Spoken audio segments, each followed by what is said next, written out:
Hey, welcome everyone to the Game Dev Discussion Podcast.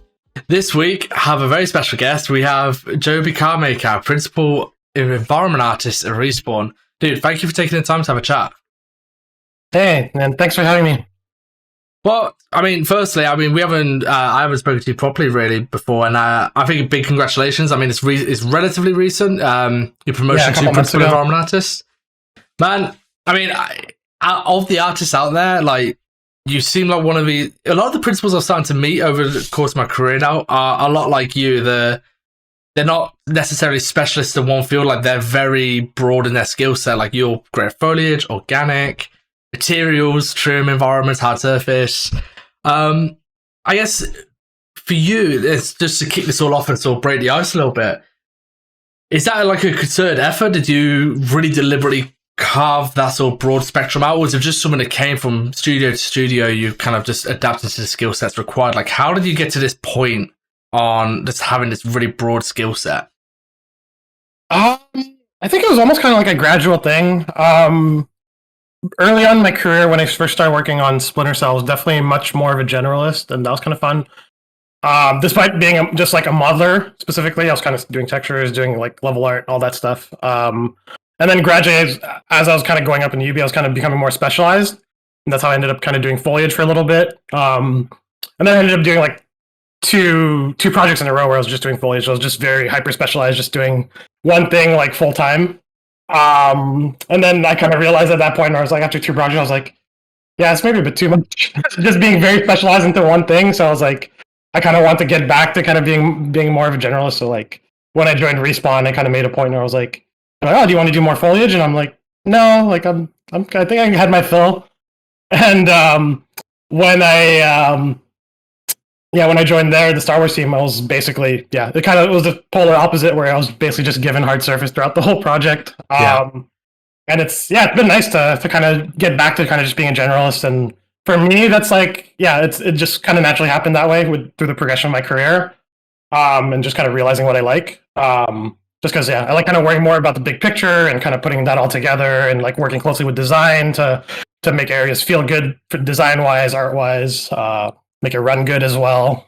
So, kind of natural progression in a way, not necessarily a concerted effort. Right.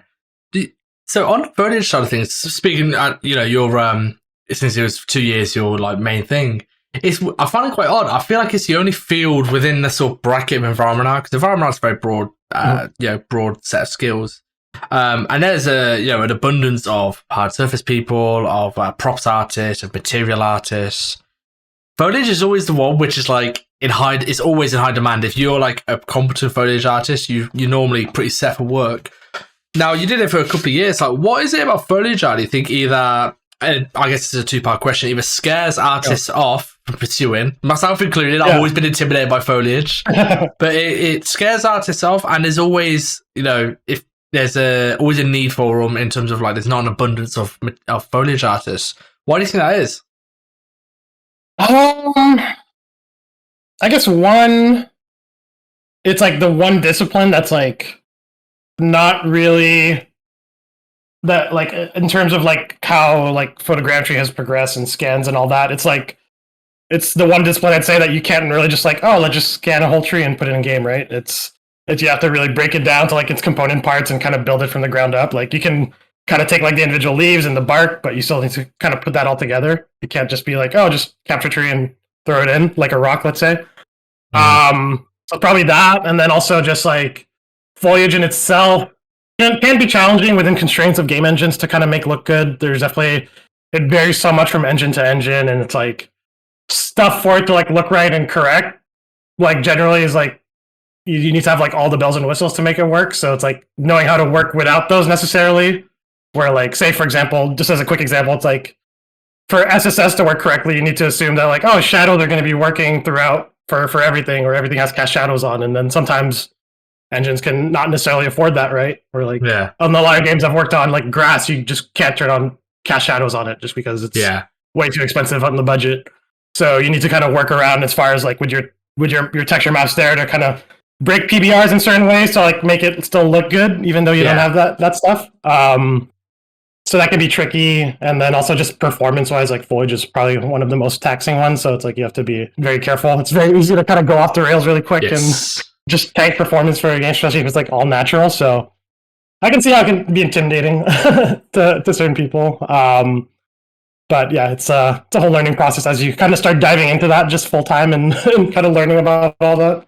Like a lot of it, I've just honestly just learned on the job. Like when I was at UB, like before tackling foliage and primal, yeah, I hadn't done it professionally before at all. Just kind of like just rough personal stuff. So yeah, I've learned a lot to just on the job. Was it during that time? Were you quite technical minded? Because that I agree. Like it's probably the discipline where like there's a huge tech hurdle. You like it's not like a material where you just get a ball and slap a displacement on, or prop where like nearly every asset is you're gonna have an albedo, you're gonna have a normal map, and you're gonna have an RMA texture. It's the one which I guess you don't get to do that as much. So were you technically minded during that time, like when you were picking it up? I was, yeah. I've always kind of been a little bit technically minded and kind of knowing how to worry about performance and memory and kind of how to profile that. I definitely dove deeper into that when I got into foliage, where I was actually just like doing captures on console and like picks and razor and all that, just to like know the individual cost of stuff. So I think foliage definitely kind of helped propel that even more, and now I even kind of just use that just in general environment. And personally, I just get a lot of satisfaction out of that, just because like knowing kind of like the more performance side of stuff, I know how to kind of get the best out of stuff and push stuff just generally. So like say for foliage, for example, like yeah, like back then we just kind of like profile like individual assets, right? And then you could kind of almost project like the cost like across the whole world, just because like, oh, if an individual asset costs this much, you can kind of times that however much, and you can kind of get an idea of like the millisecond timings of it. Yeah. And then on Shadow of War, when I was kind of like the only foliage guy and kind of doing a lot of the performance stuff as well, like that was interesting just because like we had like 5 different open worlds, right? And then every open world kind of had like different performance realities, because like say one was like we had like a wilderness part and like a city part, and then one was just fully wilderness. So like how I approached the foliage per area varied a lot. Like say example, in the city, which is like mostly architecture, and then there's like a few trees scattered here and there. There I can really push the poly count of trees and kind of go ham there. But then like in the more wilderness areas, I was realizing, okay, got to keep these like fairly cheap and kind of keep them more lean, so that can kind of push more of it and keep it still running good. So yeah, it varies a lot from area to area. Have you put much thought or time into the repercussions that's going to come from a UE5? I don't know if you saw the Wukong demo where they were like, "Oh, we'll just throw this into UE5," and I was looking at the assets because I'm interested in the foliage side of stuff as well. Like I kind of had my head wrapped around like organic rocks, hard surface, modular kits in UE5. Like I get it in my head. I see how we're going to do that. And foliage, I was like, I wonder how UE5 is going to affect foliage. And they were like, oh, like each pine needle was on that tree they showed. And I was kind of like, oh, okay. And then there's like real-time GI with Lumen. I'm like, okay, this could be really interesting for foliage. Have you put much thought into like seeing what UE5 is doing and how that might affect future pipelines? Not too much yet. I'm kind of just waiting to see like the full release for that stuff. Just because like, at least in like the early launch stuff, like foliage was definitely not part of like the nanite pipeline. So, but from what I've read, they are looking into kind of integrating into that. So like, it'll be interesting to see whether I'm guessing we'll probably not be using alpha. It might have to just kind of be all modeled out, which will be interesting. But I'm just kind of waiting and seeing on that end. So not too sure how that's gonna kind of affect stuff just yet. But I'm definitely seeing some like interesting things. Like I think on Twitter, one of the coalition guys actually, I think one of the TDs was doing, and this was back on UE4 too, before UE5 was out publicly. He was just doing some quick tests of like, like a tree that was like alphaed out kind of more traditionally as we're doing now, and then a tree that was just fully modeled out, which was ended up being like, I don't know, 500,000 tries or something crazy. And this was with like ray tracing. Like the tree that was all modeled out was like way more cheaper as far as like the ray tracing goes. So yeah, gonna be interesting to see how that all plays out. as the ray tracing stuff kind of becomes more mainstream. It's been very interesting, like, for my own my personal experiments. It's like the way I've kind of just been approaching stuff now. Like, 'cause I've been looking from, like, for example, decals. Like, they always use opacity, like, for them, or POM decals or anything like that. And it's like, no, just model them. And it's like, it's almost like, don't try and be clever. Just brute force everything. Like, you don't need to use clever workflows to hide stuff. Like, just make the thing you want to make. And it's so hard not to think like that. Like, in my mindset, I've always been like, oh, I need to, like, have a POM decal set, and I'll have, like, floating things on top to make it look like it's 3D. And it's like, no, just model that. Like, it's way cheaper than trying to have, like, these extra render passes. And it's really hard to think like that. Like, you just look at our whole pipeline for a game, how many tricks we use to make content, and it's like, don't try and be smart. Yeah, I mean, it's going to be interesting just because, like, even from, like, the quick stuff I've tried out in Uni 5, it's like, I've kind of tried to take Epic at their word in their videos where they're like, oh, like, we're basically not going to need normal maps anymore and just all geo. And I was like, okay. So I was just trying that. I was like, all right, let's just throw like a 5 to 10 million tri-mesh into UE5 and see how it handles it. And I was like, well, the one kind of weird thing is that it takes like a while to like import, like several minutes to import a mesh, where I'm like, is that really feasible? Like, as far as like kind of having our own meshes, it's like, it seems like there's a threshold there right now where like maybe like 1 to 3 million that imports at a decent amount of time within like a couple seconds, but then past that it starts getting kind of crazy. So it'll be interesting to see how they handle that going forward. The coalition talk, they said something about that. They were saying like they acknowledged that like anything over, I think they said anything over 500k, they're like, it's starting to become a bit ridiculous for import times. And they're like, instead of having like large meshes which are like high try counts, use lots of little meshes which are lower try counts. And I'm like, again, you're kind of thinking like, okay, so when we make modular sets, we think of like a floor tile 2x2 meters or like a wall tile 2x2. And it's like, okay, like instead of doing that, we're making parts of a wall that we put together in probably a mega assembly or something like that. And so again, it's like, okay, stop thinking like tricks and all that. It's like, no, just make everything. Component parts. Yeah. It's very odd. It's really weird. It'll be interesting. Yeah, and also just like, it's going to be this weird dichotomy too, because like at the end of the day, not that many studios use like Unreal, like in the grand scheme of things. Like most studios have like their own engines and stuff like that. So like, are they going to implement that kind of stuff? Who knows? So it might be just this weird thing where like people are so used to like the UE5 workflow versus like a standard workflow, which will probably still live in parallel in some way or another. So it's gonna be an interesting generation as we're transitioning. It reminds me a little bit of some of the stories I heard. So I didn't work in the industry during this time, but the PlayStation 2 to PlayStation 3 generation. Sorry, is it a bit? It was a very odd transition for a lot of people. Like tech is the biggest leap. I mean, from the PS3 to PS4, it was mainly like, okay, our tech's just got more efficient.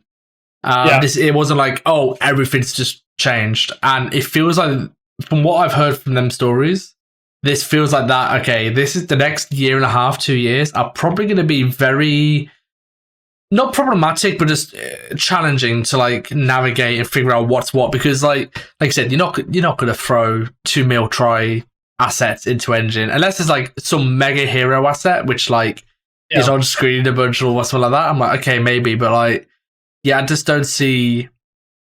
There's a lot of adapting to take place. Yeah, for me, like I almost get. I'm not so much excited about. Oh, I can throw like a 2 million try asset in engine. It's like it's more like, oh, like we can push if we keep up like a similar res, maybe slightly higher of what we have now. We can push so much more density as far as that, and way more efficiently versus kind of just pumping like a 2 million try rock and. That's like entire scenes right now. But yeah. Well, I mean, to be fair as well, density, like we've seen how much density can make a difference. I mean, I don't know about you, that's what was the big visual hallmark for me for The Last of Us 2. Like when you first entered that forest, it felt like a forest. Like it was just shrubbery and trees and foliage. It's so thick, and you're like, yes, that felt like a forest. When I walk through forest, that's what I see. And it's like, and it's a hilarious thing. That's on like current gen, so that's without all the trickery. Yeah. And I'm like, if we can get to that stage far easier, I'm like, it excites me. For cheaper. Yeah. Because I don't know. I'm kind of spoiled working on Apex now. Like, I'm so used to 60 FPS at this point that like anytime I go back to a game that's like 30, I'm like, oh, this feels kind of like walking like sludge. So it's like I'm kind of excited about like, hopefully kind of 60 FPS kind of becomes more of a standard for kind of games going forward, or having that option without like too much of a visual hit, you know? Because games just feel like so much more responsive, so much more like just smoother in 60 in my mind, but I know it varies for a lot of people. So actually, speaking of Apex, I have a bit of a personal question about it. Like, for you personally, as an artist, as a content creator for the game, have you found like, is there much of a difference between working on like a kind of open live service game like this versus like Fallen Order, for example? That's like your sort of quote unquote traditional start, middle, end, ship the game is out there in the wilderness. Whereas Apex, like you're constantly creating content for, and it's like this evolving game. Does it feel different for you as the content creator, or does it feel just the same as like working on Fallen Order? No, there's definitely a big difference, and it's kind of more with the fact that like you're just kind of like perpetually going. So like say for Fallen Order, it's like you kind of start in pre-pro, and then you kind of go through production, and you wrap up the game at the end, and then after that you kind of have that breathing room to kind of do pre-production again and figure stuff out for the next thing.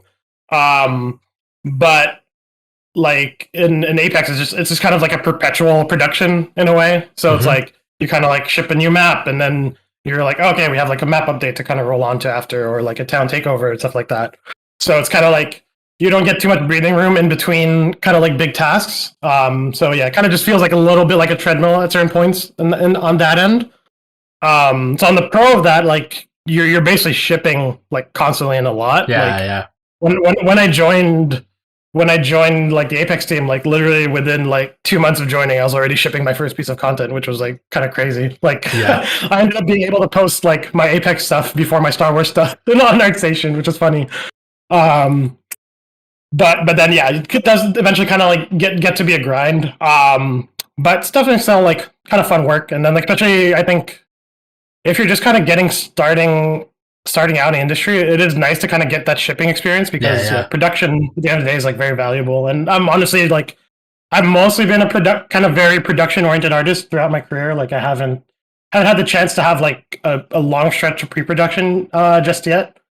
Like the closest thing was Fallen Order, but then I kind of got into the tail end of that where we were just basically kind of wrapping up like our vertical slice in pre-production. So I mean, I'm kind of looking forward to doing that. I won't lie. I think pre-production is it's interesting. I enjoy pre-production. I like just experimenting and figuring things out, and that because I think you say it's a grind, but I think there are some people who are production artists, and there are people who are pre-production artists. Yep. And for the production artists, I bet it's fantastic. It's like I'm making content all the time, and I know pre-production is not for everyone. Like a lot of your work gets scrapped. It's a whole different skill set. Yeah. Yeah, you have to be okay with this, seeing a lot of your stuff not make it to game, or get burned at the stake very early on, because at the end of the day it's trial and error, and it's like that's not for everybody. Like some people really do not enjoy that experience. They just want to be making content. Like, come on, let's make a game. So although you say it's like it maybe you feel like a treadmill sometimes, I think that's probably perfect for some people. There's probably some artists out there who are like, perfect, let's do that. Just create content constantly, spot on. Totally. And like pre-production is like, just I personally like when I'll get to do that, like a full one, it's like I definitely know I'll have to kind of rewire my brain a little bit, just because I'm so used to to production, and just kind of like, all right, I'm doing something that's going to go in the game, and like I'll have to kind of shift stuff and or maybe kind of just kind of be better about creating like internal goals for myself within pre-production to kind of hit. So it'll be an interesting challenge when I get to tackle that.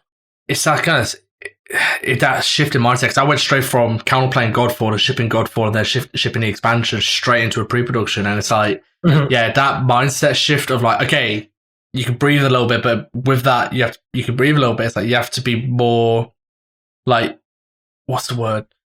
You're not going to have the final answer straight away. Like, it's not just making it's evaluate. Let's think about this on the course of like, because that's I think it's the hardest bit of pre-production, is that you can't just think in the immediate. It's like, will this work in 2 years across the whole production? And you have to account for every single, like, and it's like, oh, okay, this one example doesn't work. Oh, okay, we have to like think about that solution. And Yeah, it's definitely weird. Like the first, I came here with Kurt Koopster. He's a counterplayer. Then he went to the initiative, and I came along after. And I remember him saying, "Is like he was helping me ramp up. He was my ramp up guy. And it's like, okay, we have to make sure like we don't just throw Alex into like just task after task after task. Like he needs to get used to being in the pre-production because he's coming straight out of production." And I joined and I was like, right, what do you want me to do? And he's like, just explore this workflow for a bit. And I'm like, no, but like, what do you want out of it? He's like, I don't want anything. I want you to just tell me what you think about a workflow. And I'm like, oh, this is weird. I don't like this. Actually, as well, so something that I've seen you talk quite publicly about, not just you, everyone I've seen on a Respawn team, is how good your, I don't really know whether to call it a company culture or like your team culture. You guys like are, well, essentially at this point, the kind of beacon of this is what work-life balance looks like, and this is how you manage a team. Because normally you can get quite jaded when you read about the games industry. There's just negativity all the time, crunch culture, stuff like that. And then there's you guys. It's like, hey, like our team manages this really, really well. It's really healthy. They're great. They're supportive. So I guess this is I want to hear a bit about what makes it so great, right? Because I don't know what, I've been in a very limited amount of studios. Most of it's been as a freelancer. So like you kind of make your own schedule, and I crunch myself to death for a little bit. So what does a healthy work-life balance look like? How have you guys combated crunch and made sure that your team doesn't burn themselves out? Because like I said, this is a bit of a like you are constantly working. It's a bit of a treadmill, so it's not like you get that like 2 month off for pre-production, not 2 months off, but like that lapse in intensity. So how have you guys managed that, like to make it healthy and enjoyable and not crunch? Yeah, I mean, I think the big thing first is that like I think leadership in general at the studio kind of needs to be kind of talking that way and not expecting crunch or kind of scheduling that in. So like just as a first step, it is nice to kind of have like our top level leadership at the studio kind of like take a stand and say like, okay, like we're not about crunch and we're not about kind of like working people to the bone as far as that, and just try to as much as possible to have like a healthy schedule and healthy work-life balance. And then from there, it's like it's kind of down to the individual leads and directors and teams, because like honestly, like it really varies per team, like how well they implement that as far as like people not crunching and whatnot. Like we're lucky on our environment team on the Apex side, just because like our environment art director and our leads are very, very mindful about that. And so like it just kind of comes down to like it's constant work. It's not like it's not a thing where you're like, okay, like we set the schedule like a year ago and then like we'll stick to that and we'll be good. And then like along the way, so many things can happen. So many things can kind of derail. Some things can take longer. Some can be faster. People might get pulled off to like some other stuff. So it's like it's kind of like a constant thing you need to be assessing, like as far as schedule and scope, to kind of keep stuff sane. So yeah, it's constant work. It's not something that you can kind of just like kind of set and forget, and it'll all work out in a year from now. So like leads, and so like kind of our leads, our directors, our principals on the team, like we're very, very mindful about that. And it's like, yeah, you just have to kind of keep an eye on people, like, cause especially with work from home stuff, it's like it's harder to kind of gauge where people are at as far as like progress with work and stuff like that. So it's like, yeah, it's like just kind of stuff like making sure people are checking in at like sane times, not like at 2 a.m. or whatnot. And checking with people and like saying like, oh, like are you worried about your schedule? And like, so like our producer, for example, does a good job like every few weeks is checking in with people over Slack. It's like, oh, like how are you feeling about the schedule? Like, do you need extra time? And we discuss that stuff. And like ideally, like any schedule you create should have that buffer, right? Like you should have buffer for vacation time that people might take. You need to have buffer just for buffer in general because of like last minute stuff that might pop up. So yeah, I know our leads like use that pretty heavily to kind of keep stuff sane schedule wise. And then also it's like, so there's a lot that we try to do on the leadership end, but then also it's like on the team level too, it's like you need to be like not afraid to speak up to your leads or to your things if like you're feeling kind of pressured, or like your schedule is feeling like really bad, and that you feel the need to crunch, right? So it's kind of teamwork in that way, where like leads are trying to look out for people under them, but people also on the ground level need to be like kind of speaking up if like something is kind of feeling off and they're feeling that pressure. So yeah, it's kind of big teamwork there. How do you counter? So there's an aspect of crunch which I had Bajon is an art director here in the UK, and he made a very good point to me, because I'm like, and I was guilty of this, and like I disagreed with him at first, but like as he's explained the point to me, I'm now sitting on the fence on it, which is you've got good intent. Like crunch isn't always super insidious. Someone from the higher up being like, you need to put an extra 5 or 6 hours. It sometimes is like absolutely, but a lot of the crunch which I've seen and I've played a part in is that sort of good intention crunch, where it's just like, I have nothing better to do. I like doing this work. I enjoy doing this work. So I'm going to put an extra 3, 4, whatever, an hour a day, let's say, so it's super minimal. And over the course of a project, like that may not seem bad in the short term, but then like over the course of a project, your producer is like, oh, here's all this work we've done and it took this much time. But there's like, what, say, 100 hours over the course of a few months, 100 hours of unequated time it took to make this project come together. So in that case, it's like, okay, that's where it's super bad. Like we have no idea how much time is unaccounted for during this. So how do you counteract that? So I call it good intention crunch. Like it's not anything insidious. It's not someone trying to be malicious or trying to get a leg up on anybody. It's just, I'd like to finish this task today, or I'm at my PC and I want to work. Like I enjoy doing this. How do you counteract that side of stuff? Because it is a part of it. Yeah, it's a delicate balance, because like, I mean, at the end of the day, we're still like in a creative field, and people take pride in their work, and they kind of want to finish stuff nicely, like if they're kind of nearing the end of stuff. So there's always going to be a little bit worst case. Like generally, like when I'm nearing ends of tasks, sometimes I'm like, all right, well, I've kind of set, like, sometimes I'm like, okay, I set my own deadlines and kind of worked with my leads on that and stuff. And like, I'm like, all right, I don't want to ask for necessarily extra time on this, and just kind of want to wrap up and kind of move on to the next thing. So like, maybe I might work like a couple hours extra or whatnot that week, but it's very contained. But then it's like, it's that kind of like on the leads too, to kind of like, just be checking in with people and kind of knowing if that's happening as well. Because like at the end of the day, it's like, I think it's important to protect ourselves from ourselves in a way. Yeah. Because like, like artists' inclination would absolutely be like, oh, I'll just kind of work extra, no biggie or whatnot. It's like, that kind of happened the other day, where like I was kind of nearing the end of one task, and then I was talking to my lead about it, and I was like, it was definitely tight as far as timelines, and I was like, this is my last task, so I just straight up told him, I was like, I'll just crunch it like this week and kind of work hard and get it all done. And then he was like, whoa, back up.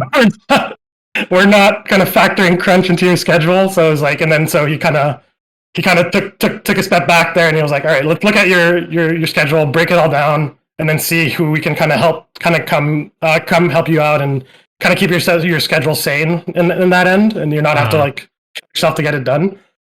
Which is like really appreciated. It's like, it's like my lead just trying to protect me from myself in that instance, and like that's important to do, like kind of just along the whole way of production, not just at the beginning, not just at the end. It's a constant effort.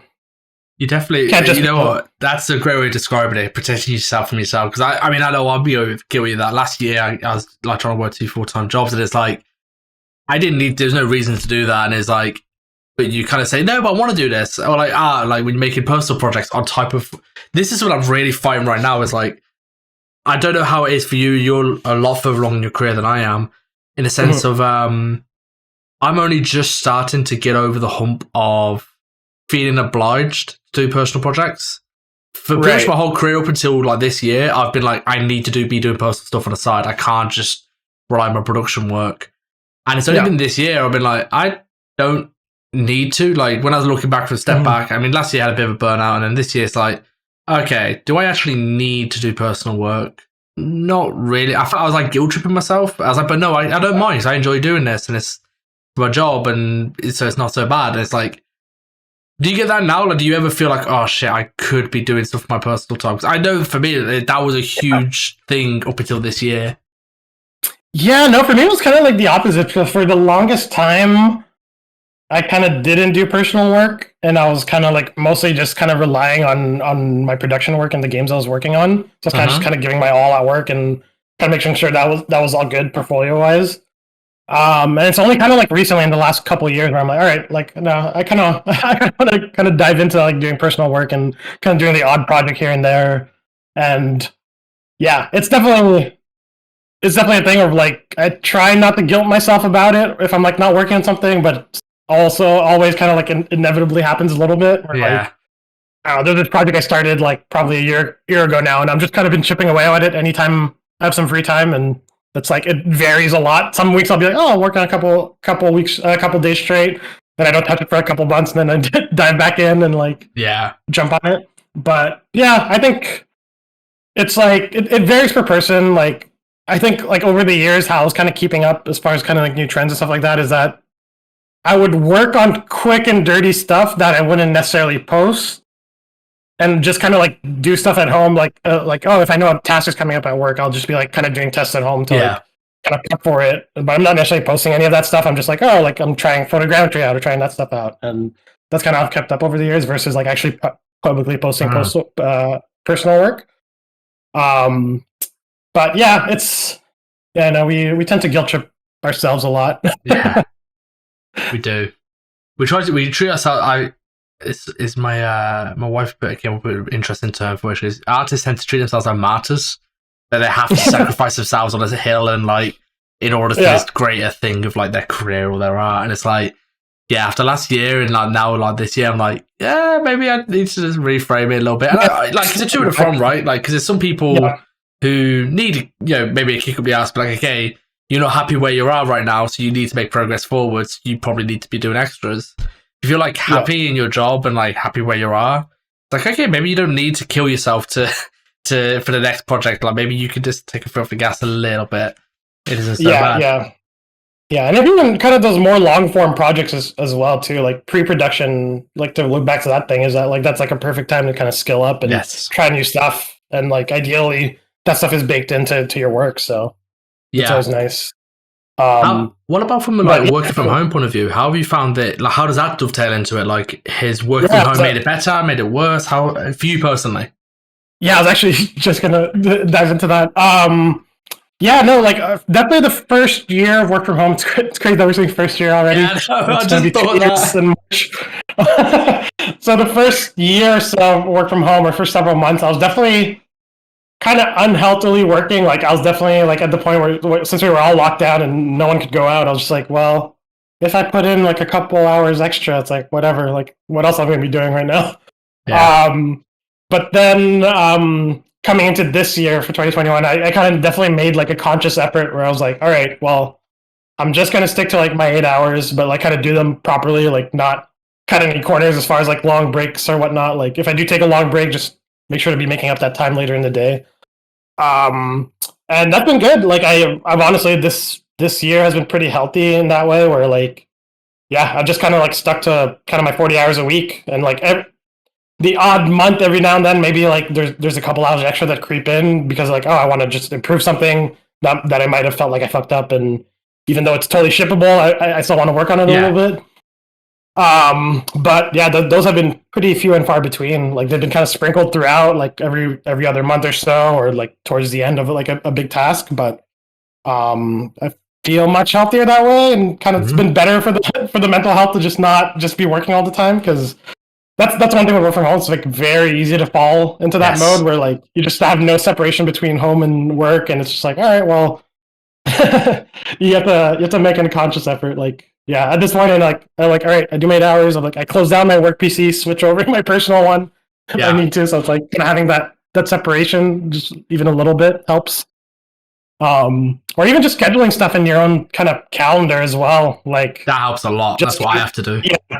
Yeah, I started doing that. Like just kind of like, all right, scheduling gym time at lunch, scheduling like when I'm clocking out at the end of the day. Just kind of helps. Having that pop up kind of just helps. All right, okay, I need to kind of back away from work now. It's the habits, right? Like, because a lot of people who are saying they're missing like the disconnect from work, and they're like, oh yeah, that walk I went, on the way home from work to like just sort of separate from work and home. And I know for me, like my habit was, like I said, last year I was doing 2 jobs, so it's like my habit was literally roll out of bed, sit at this desk until like from like 8 o'clock in the morning until 11 o'clock at night. So when I was like, okay, I'm gonna just do one job for a bit, it's like, all right, well, if I don't like think about it and I don't like do it, like I'm not conscious, I will literally just sit at this PC and either do personal stuff or something until like the time hits, and then I'll work on it. So now I'm like, okay, like I'm gonna pick a series. Like me and Charlotte are rewatching Dragon Ball Super again, and we're like, okay, like let's squeeze in like 3 episodes, because my mornings are my like personal time to work the US time. So I'm like, all right, we'll squeeze in 3 episodes in the morning. And like lunch, like we'll go swimming or something. And she's because she started her own business as well. It's actually made it quite good, because it's like I go on a walk. Like, okay, I'm going to start work. I'll go on like a half-hour walk to then come back to my desk, and I'm like, okay, like reset. And now she's started to like align to my schedule. So it's like, oh yeah, we'll chill out in the morning, and then like when I go on my walk, we normally walk the dog at the same time, and then it's like, okay, like now she's starting her wax mouth. Well, she's actually the other way around. She'll do like the physical side of her. She's like a wax mouth business, so she'll do the physical side of that, go on a walk, and then she'll do like admin on a laptop or something like that.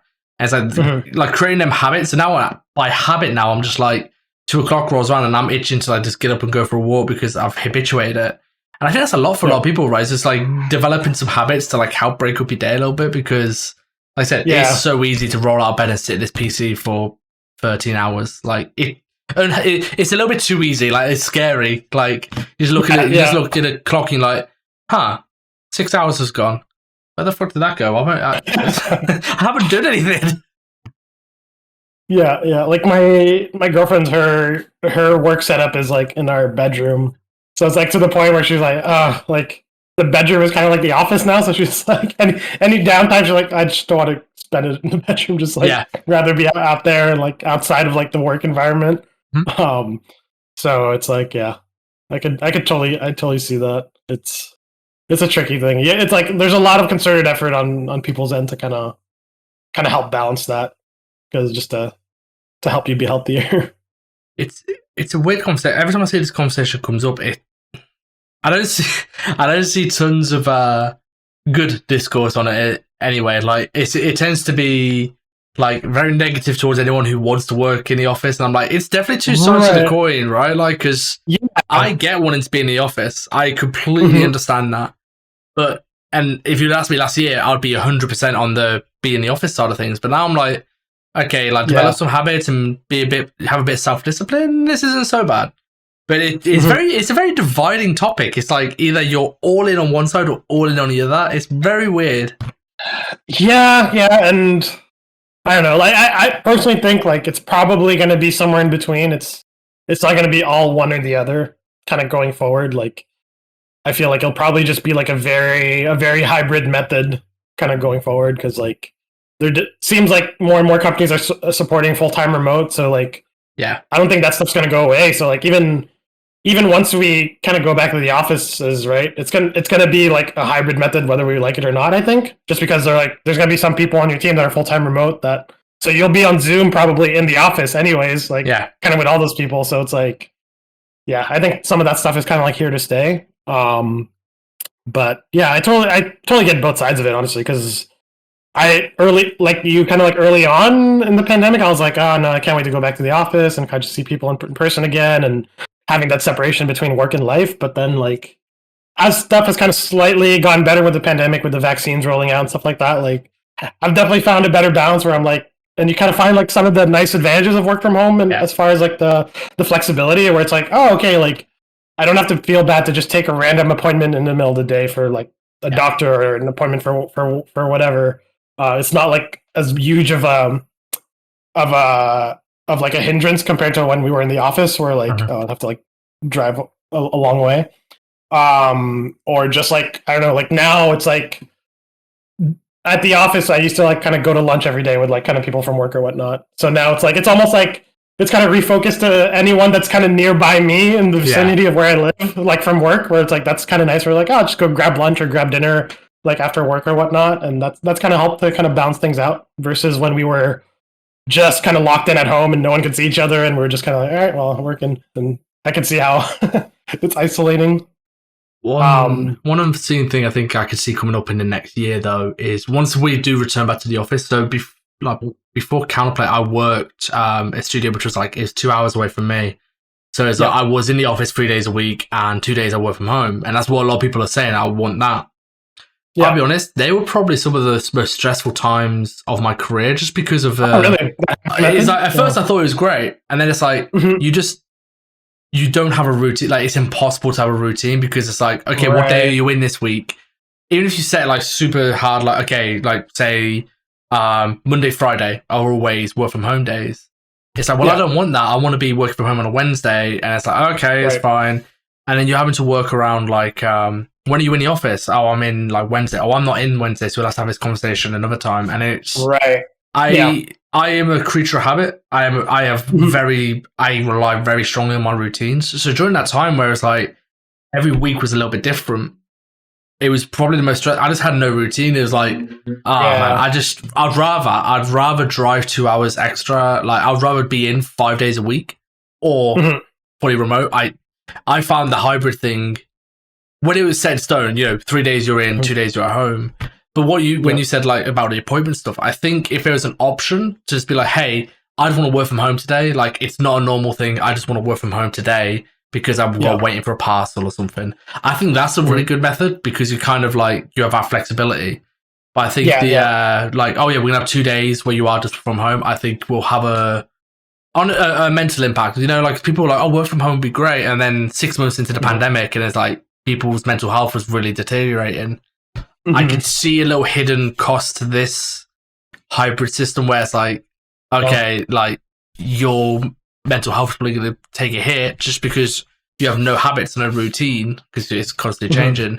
I'm sure there's a way to manage that to make it good, but that's just something I remember from when I did it, and I was like, gee, it was rough. I really didn't like it. And so even with like a set, like say 3 days that are the same for everybody and 2 days where everyone's work from home, like you still had a hard time establishing a routine with that, even though it was like the same. It was good. The issue is that it's getting everybody like, and you got to bear in mind as well, I was a tiny, so maybe in a big studio it's far easier to mandate, but we was a very small studio. I think there's like 25 to 30 people. So it's kind of like, oh, I want to work from home. I'd rather have like Monday, Friday. And that's what we will start proposing because they're like, oh yeah, it's like long, it feels like a long weekend. No, it's not.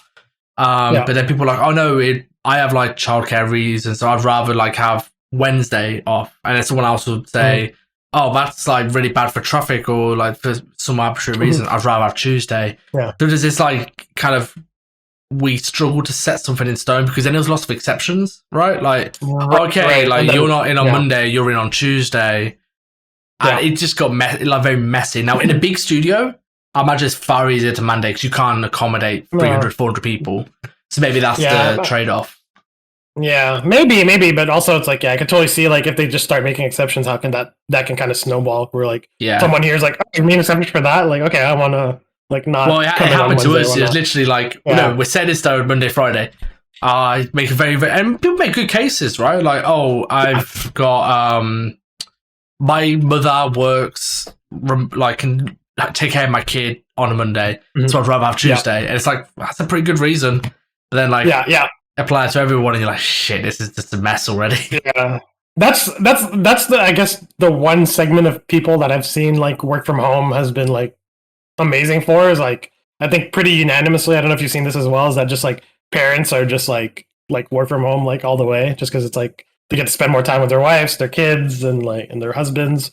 And yeah, I've generally the people I've seen that have been like very like kind of pro work from home have been like kind of families, which totally understandable. Generally, yes. I think the only time I wouldn't say that was it was when kids weren't at school, when they were like trying to juggle teaching the kids at home or like making sure they're doing their thing. And there's a couple of guys who had the issue of like they struggled to do work. Like when their kid is just next door, you don't have that professional environment to just like zone in and do your work.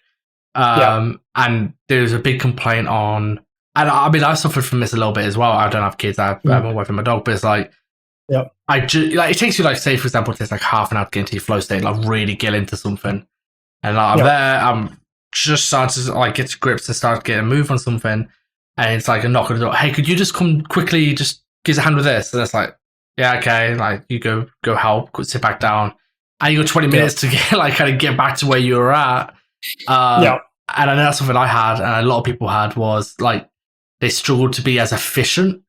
Now, one counterpoint I heard to this, and it's a very good point, it was you're like, yeah, okay, you probably lost a bit of efficiency, but like, is it that important to be on it all the time? And I was like, at first I was like, yeah, of course it is. Like, that's my job. And then they're like, well, like at the cost of like keeping your home life happy. I'm like, yeah, okay, yeah, fair point.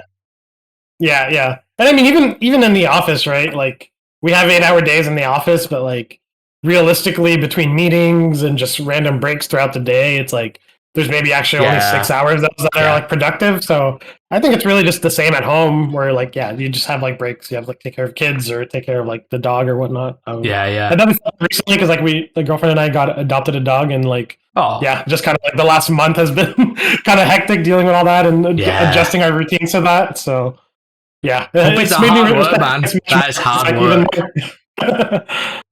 Yeah. What dog? It's a pug terrier mix. So it's just like a little guy. Yeah. Oh, I'm jealous. We've got a Labrador. The hilarious thing though is like so on Teams, like I can't see my thing, and the amount of times I could see like a bunch of people making faces on Teams, and I'm like, fuck, what's going on here?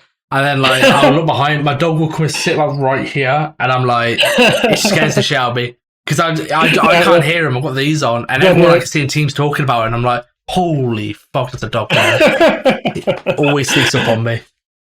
Yeah, it's funny. We have this one guy on our team. Like, he just has like these really heavy like noise canceling headphones, but then he has like quite a bit of like animals at his place, and like sometimes like a train passing by in the background. It's like all these noises that we're all hearing, but he's not. It's just kind of like a running gag at this point, where it's like, oh shit. All this background noise.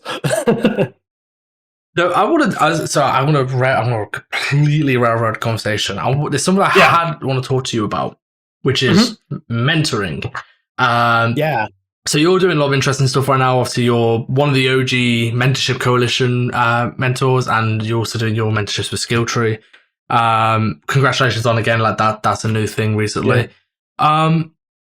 So I think it's something to be quite useful. I tried to do this a while ago, a recruiter, and I want to do this with mentees. It's kind of talk about what to prepare people for being a good mentee, if that makes sense. Because I know for me, a lot of the time, sometimes I'll give people refunds and be like, hey, you need to like, there's no point in asking me to teach you, for example, substance designer. Like, here's a bunch of free tutorials you can go watch. There's no point. I don't want to say wasting your money because that's not fair, but like, you could be smarter with your money to get the most out of this mentorship, because if you kind of get the basics down, this mentorship, when you do take it, will be far better. So you've got a lot more experience mentoring than me, but what's some things that can help people be good mentees? Like, in your experience through both Skilltree and Mentor Coalition, like what little things have you noticed where you've had to like prepare people or tell them to like maybe go take 10 and like, you know, really think about this? Just so anyone looking to do mentorships going forward, they're like, you know, they get the most out of it, because it's a large amount of money, it's a big investment, and you want to get the most out of it. So what sort of advice would you have to people who are considering doing mentorships to make sure they're like, you know, this is the right time to do one and they're the best mentee they could possibly be? Yeah. I guess, the big thing, like you mentioned it already, like I think just having like a base of in whatever you want to kind of be learning, whether it's kind of like more UE4 stuff or modeling stuff or texturing stuff, just having a base in that will help a lot, just because like a lot of the questions you can ask doesn't necessarily need to be basic stuff. It's just like kind of like more the fringe stuff that like, oh, like how would you tackle this? Just because there's like tons of different ways to tackle specific issues. Like that helps a ton. Just so, you're not just asking kind of like more basic questions that you could probably just find in a video on YouTube somewhere or some tutorial. And I guess the big thing as well is that like a lot of mentees kind of tend to dream big as far as like their scenes or what they want to do, like just specifically in environments. So a lot of the times, like my first call with mentees, a lot of the times is just like, all right, well they want to do this scene, and then we're like, all right, well we need to kind of like bring in the camera and like kind of like focus on this thing. And like even this will be kind of challenging to do within a month. And that's another thing where like I kind of tell people up front is that generally like everyone was like, all right, I wanna kind of do the scene in the month, kind of do it all like really nice and polished and done. And I'm like, from the year and a half I've been doing it, I haven't had one mentee so far that's managed to kind of finish a scene in a month. It's like it's challenging because sometimes you're kind of learning multiple new things or just kind of one new thing that you might not have grappled with before. So like a lot of that will kind of slow you down. You're going to be retrying stuff, taking multiple passes at something to kind of really get it to where it needs to be. So I've had people from like multiple time commitments where like they have like full time that week to kind of be working on that, or have a job in the same time and working on mentorship. So it's like, don't go in like hoping that you'll finish a scene in the first month. Like most people, like they take like an extra month or two after that, and they really kind of refine stuff and even past the mentorship. Like generally, I'm kind of talking with people, and if they need any quick feedback, I'll help them out. Yeah. So it's just a lot, as much preparation as you can, and that first call helps a ton. Some most people I've had is like people that have come in with on the first call with like already a pretty solid block out, or even just like first pass of their scene, and then that way we can kind of really break it down, assess the scope, and kind of see where we can kind of help tweak it to kind of bring it to that next level. So yeah, some smattering of tips there. it's funny though, because like I always say this, like half this job is like not necessarily your artistic eye, but just know what you look like, to understand what you're looking at, and have the same like the right vocabulary for it too. Like, because we speak a very odd language, like for the artists. Like if you try to describe, like if I show someone like a material ball and I'm like, oh yeah, this is a procedural material using displacement, so there's no geometry in this image. Your average person's like, way over your head, not understanding what you're saying. So a lot of the time, like, it's a weird bit. If I was asking for feedback or like reviews and all this sort of stuff on a mentorship, and they're kind of like, the most useful thing was understanding what, because one of the I had the same concept come to me in 3 different mentees where like, I want to make this. It was a big, a Viking ice snowy like fortress with like icicles and snow and weather effects. There's like rocks, foliage, and I'm like, do you understand? I mean, this is a really hard scene. I would struggle with this because like ice is always hard. Snow, it's like always hard. Modularity with the rock stuff, again, challenging because there's like 3 different pipelines for that.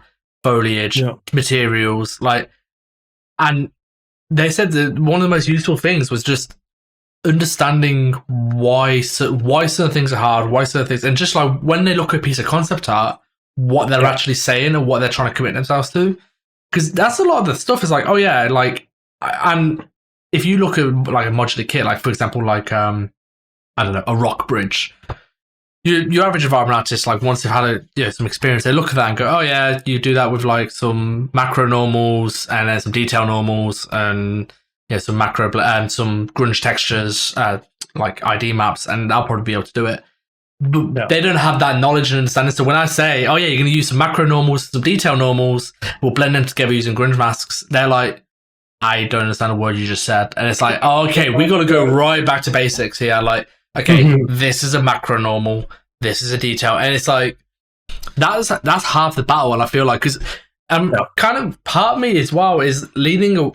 This has been quite successful with a couple of my current mentees is not trying to commit to making final art. Like we're just going to learn a pipeline, and you're going to have nothing to show for this, but you will understand the pipeline, and you'll be able to make content going forwards. Because that is something I have found a few people, like, and you've said yourself, like, they come in with this big concept, I want this full environment done, but they don't understand, like, any of the pipelines that go into that, and you're like, it takes me at least a month and a half, 2 months to even wrap my head around a pipeline, let alone execute on it. So it's like, that's a challenge in itself. No, that's an interesting way to approach it. I kind of do it a little bit differently, where, like, as far as like environments go, I try to kind of roughly mirror like the passes we do kind of like in production a little bit. Kind of splitting it up into like the block out phase, first pass, second pass, third pass. So like, I just kind of like block out just kind of like the rough, large, medium shapes and try to get a feel for the scale and just the overall scope of it. First pass, like just trying to trying to get them to pass the squint test, essentially, just getting like your first pass materials in there and just rough lighting and just kind of like, all right, if you're squinting and you can kind of see your scene, that's good. It's not necessarily pretty at that point. And then on the second pass, what I generally have them do, and this is like ideally like maybe the one bit of like near final art that they do, is that like they just take a very small portion of the scene and kind of bring that to as close to final as they can, just as a little vertical slice for themselves. So it's something I've found myself doing a lot in production. Definitely do that a lot on Apex. Just because it's good to like kind of show to your leads and your directors where you're going with the rest of a bigger scene. And then even just for yourself as motivation, it's good to kind of always lean back on that and knowing like, all right, I have a piece of finished area here, and then I'm basically taking that and propagating to the rest. And then even as you're kind of going and propagating that stuff to the other areas, you can always kind of come back and double back and improve on your initial one. And then, from there, it's like, just hopefully they have like a good grasp of that and they can kind of like carry over that same level of polish to the rest of the scene, like post mentorship. But yeah. Do you find it difficult to get them to the squint test thing, right? Because a lot of that's down to just your balance of, like, say, macro forms, micro forms, like and like general composition. I know that sometimes even just like that can be a challenge because it's like that's years of experience of knowing what is and isn't right. So it's like, oh yeah, like here's I think this is kind of my block out. I'm like, this is super noisy. Like what? Like okay, like and you spend a lot of time, almost a third of the mentorship on just okay, let's get the real high level, like I said, the squid test. Let's like get that right, because if we don't get this right, everything else is on shaky foundations. But I've struggled. I mean, because also like I'm still learning myself. Like so sometimes I'm like, okay, what would I do with this? And it's like what you don't want to do is like I have to fight quite hard to do this because I've not quite got the what's the experience in it yet. Is not just saying okay, start again. This you've done it wrong. It's kind of like okay, like this is great. The polite way of saying let's just push it a slightly different direction. I'm still trying to navigate that territory a little bit. Yeah, it's tricky because like I think people even early on they're just like like it's not pretty. I want to make it pretty, and it's like I have to like kind of stress was like no, like first pass it's not gonna be pretty. It's like it's really just like super basic stuff that just to kind of give you the rough idea of the scene. So it's like I think people definitely struggle with that. So it's like kind of like a gradual process to get them used to that. But I think with work and people eventually kind of break through, and it's good. And I think like the vertical slice thing was actually something I just started doing more recently with more recent mentees this year because I wasn't doing that last year, and I think that helps a lot just because like you're kind of going from like the very high level like block out first pass, which is like just super high level. You're worrying about the scene as a whole, and then kind of doing that vertical slice. I think kind of scratches that itch of like, all right, I'm kind of doing more final stuff and kind of figuring out the pipeline in my head for what I'm going to be doing for the rest of the scene, and that kind of helps a little bit to kind of balance that out.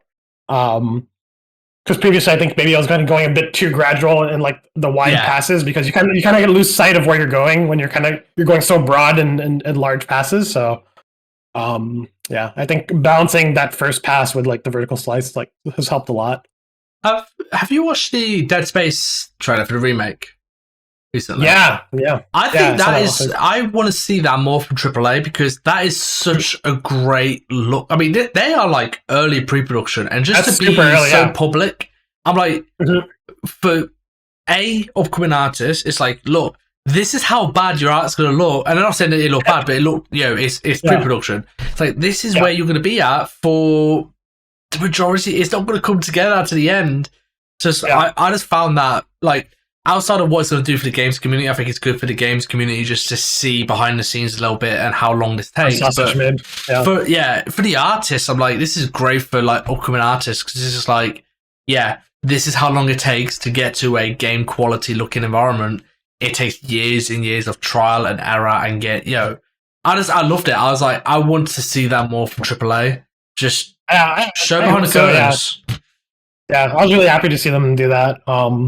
It's we need more of that because games are such a black box sometimes, and it's like, does it really need to be like for that big reveal? I feel you can still kind of like show stuff along the way and you'll have the big reveal. Like, I mean, movies do it all the time, where like dates and movie titles are announced like years in advance, and they still have like the grand reveal as far as like the trailers and stuff like that. And I don't think that like knowing it's coming has necessarily taken away from it. So yeah. And you see like Raising Kratos and The Last of Us, I think it's called Grounded.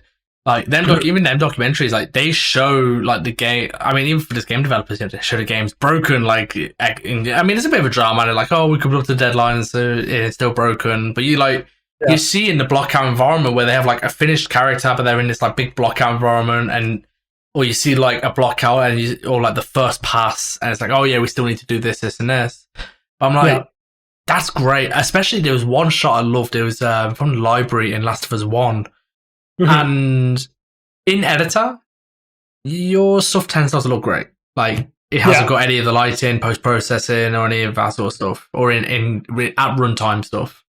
And just seeing how ropey and one of the most beautiful environments can look when you're actually in the editor, it's like, oh yeah, this is how your work's gonna look majority of the time till you hit play. I think it's very good for artist expectations, because I think that mindset of wanting to make everything pretty. I mean, that kind of stays with us the whole time, but like, especially with younger artists, I think they get into the industry. It's like, let's make everything look great straight away. And like, you got all the veterans sat there like, this is going to look like crap for at least another year. Like, settle down.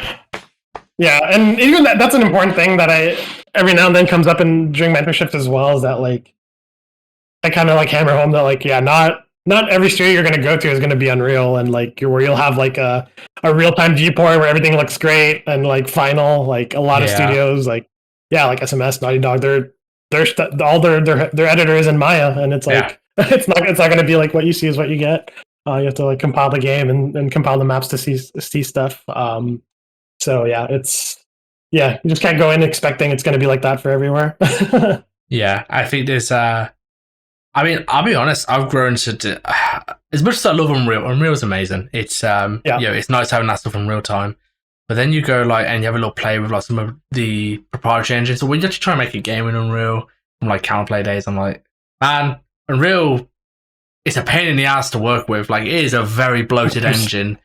When I speak to some devs and they're like, oh yeah, like our engine, we just do this, and it just works. And I'm like, how did you get it working? And they're like, well, we haven't got all of this Unreal tech to make sure it doesn't break every time we try and implement a new feature. And I'm like, So I think as I'm starting to like be in the industry a little bit longer now, I'm growing. It's from a like personal work point of view, love Unreal. It's amazing. To actually make a game, Unreal's hard. Yeah, it's really hard. You need a solid like engineering team and tools team to kind of be building stuff on top of it. Like, it's. There's a lot there that was not necessarily needed, or kind of some like 70-80% finished, and you're like, yes, kind of have this dance like, oh, do we fix it or do we wait? And it's like, oh, yeah. So dude, I say this. I literally every week I've said this, I think, but like we've got over an hour and I've took up a lot of your time already. So I think it's a good time to call it. Dude, I really appreciate taking the time. I know this is your day off. So even doubly appreciate it. I think there's been a lot of interesting stuff on here, because there's a lot of time we spend speaking about art and pipelines, and it's not very often we get to spend time talking about I say soft skills, but, the day-to-day side of stuff, what allows us to be, healthy over the course of a career, not just for the initial few years. So I appreciate, taking the time to talk about some of that sort of stuff and the mentorship side of stuff. Like, I think I'm hoping a lot of people listen to this who are thinking about taking a mentorship and kind of have their expectations in order, and hopefully, they when they come to speak to you on Skilltree or Mentorship Coalition, they heeded your advice. Yeah. If not, you can point on this way. Before they come on a mentorship, you can just point them towards this podcast, like listen to the last 20 minutes, and then bye. Thanks for having me, man. It was a great conversation. It was a bit different than the usual ones I've had, so it's nice to focus on more long-term view stuff. Yeah. As usual, everyone that's listening, do the like, follow, share, subscribe. It really helps the podcast grow, and obviously the more people get to listen to this, the more people can get help by some of the fantastic information people like Jobye are sharing. But for everyone listening, we'll catch you next week.